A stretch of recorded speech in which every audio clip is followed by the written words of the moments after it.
It's time for Don and Ron. You won't get this anywhere else. All right, folks, welcome to another edition of Don and Ron. How y'all doing today? You know, last time you had Ron all by himself. Can you believe it? We let him do all the talking. Well, we want to kind of cover today some of our special tools. One of the things we were doing when Ron was talking last time was about tensioning the flying wires on the tail. And he had these nifty set of channel lock pliers that he made. And basically what he did is he took two 3/8 inch thick pieces of steel block and he clamped them in the vise and then put that in a drill press so we could set the vertical on them. And we drilled two different size holes in this guy. And the reason for that is one is for the flying wires on the tail so we could clamp it and hold it. And the other one was for doing the drag and anti-drag wires in the wings. So anyway, Ron's going to kind of demonstrate these guys and why we even use them. And when we do use them, we put a little bit of tape on them. If you notice, kind of get a little bit closer right there, and you'll see that it's got tape on it. And it just helps keep from chafing and putting bad marks on our flying wires and our drag and anti-drag wires. One of the things that you got to understand about steel, stainless steel aluminum, if you put a scribe mark in it, if you put a spot on it, that's a point where it's going to fracture. So, you know, anything we can do to try to protect that. You know, one of the things, if you do put a spot on your flying wires, just take a little bit of sandpaper and sand it out smooth. It's kind of like what you do to a prop. You know, if you get a nick in a prop, it's a little nick that you don't need to take to a prop shop. You know, you kind of sand that out and smooth it out. That way you get rid of that problem where it can start fracturing or fatiguing that. So anyway, Ron, show everybody how we use them rascally rabbits. When we made these, we basically undersized it 2 drill bit sizes smaller. So now when you get a hold of the fly wire or the anti-drag wire, it keeps them galling, or like Don said, it allows you to grab the wire so that you don't put a scratch in it. Really excellent way of doing it. We were trying to find our way through that, and we found a good way of doing it, and it works really well. So once we do that and we figure out the best way to start, we always kind of started level and then started slowly tensioning the wires till we got them to where we wanted them. And then we started testing the actual deflection that we're looking for, which is a 1/2 inch of deflection at 13 to 15 pounds. So we made us a phenolic tube that we can put on our wire, and we have a mark set at 1/2 inch off with a little paint paddle or just any kind of device that we can put on there to give us a line. So now we take our gauge and we bring it up to 13, and we look and we're right on the mark, right there at 1/2 inch. So that's a good way of doing it to get consistency, because that's what we're looking for anyway, is a good consistent evenness through the tail feathers so that they can move like they need to. Because like me and Don were talking, and with Mike earlier, there's a bushing right here that's in your horizontal stab that moves.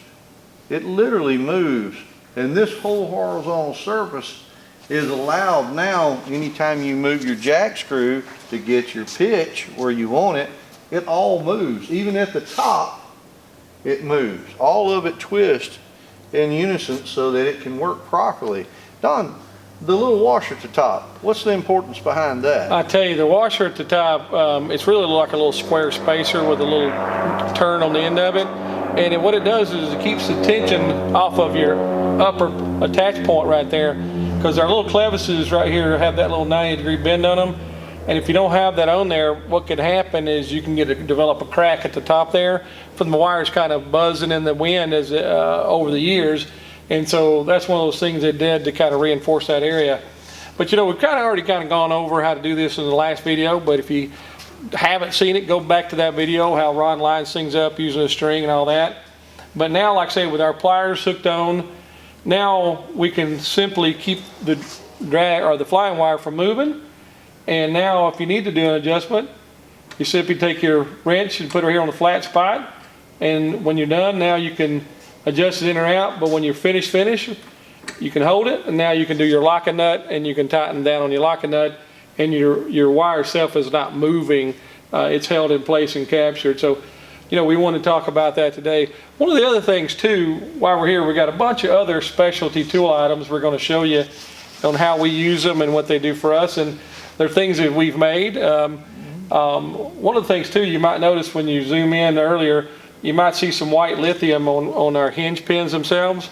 One of the things we do when we do an annual every year, even though it's not required, we pull these pins. They want you to lubricate it, but what we do is we actually pull all the pins on all the control surfaces, clean them up real good, and put new lithium on them, put them back in, new carter pins. That really helps keep your bushings lasting longer. So this is a little tidbit we want to talk about today. All right, so we've got specialty tools that we want to talk about. Is a couple items. Ron, kind of give them a rundown on them bad boys right there, and it really makes it kind of nice being able to use these guys so that you're trying to put an alignment. Say you're putting a lift strut in place, or you're trying to put anything that has a bolt in it. You can use these guys where you attach the wings to the fuselage, and you put these pins in, and it's really just an old bolt onto a piece of steel rod welded on at the top. And you kind of zoom in, you can take a look at that.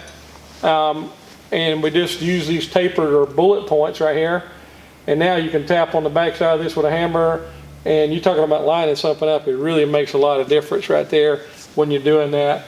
Now, talking about alignments, again, you'll see as we move along, one of the things we got is this little simple guy right here. And you'll see that here in just a minute as we zoom in, and how we use this to align the skins. Just a simple piece of 90-degree piece of aluminum or stainless steel, and you can see it's measured out at 5 1/4 inches so that it matches that front spar. Anyway, so you'll see how that one's used here very shortly. And probably one of the neatest little tools is a hole finder. A hole finder, this is nothing more than a piece of aluminum that we've kind of bent around, and we took a number 4 PK screw and just screwed it in place. And then we just drill straight into it, right into the center of the Phillips head. And over the last couple of years, it's actually drilled out the Phillips head part of it. And what this does is now you can slip under a piece of metal, and you're trying to find a hole, and you slip it underneath the metal, put this PK screw down in the hole that's underneath it, and then you simply just take your drill and drill right through the skin, and it's going to wind up right in top of that Phillips head screw. So it's just a real cheap, simple tool finder, a hole finder made out of some scrap aluminum, so it really works real good. And you can make any length that you want to make. Ron's got a real special one right here that he made, and it's even nicer. It's made out of a piece of steel, and it's got a screw in it that helps set the tension on it so that it really kind of keeps it tight. But the same thing, this one here has just got a piece of steel in it. And same thing, we've braided it in there and drilled the hole to find it. This one's even got a little bit of weld spot on it. And so same thing, when it slips over top of the metal, now this goes down into the hole because it fits the hole we're using, which is for a number 10 screw. And then you simply drill straight down to the top. It hits the center of the top of our little pin. And now you've found the hole that you couldn't previously find. So, and you can put it at any angle you want, this way, that way, as long as this pin drops in. Now it's perfect. It works just right, okay? And the biggest reason why that I really like these is most of the hole finders and everything you've noticed, they have a pretty good size of material between that sticks out right here. And making your own hole finder, you can set the material height between the two. Because a lot of times when you're putting this in, the material right there between can offset the hole underneath of your hole that you're setting. So you want to have is the least amount of material being distorted every time you use a hole finder, because that's a big problem when you really get into an arch.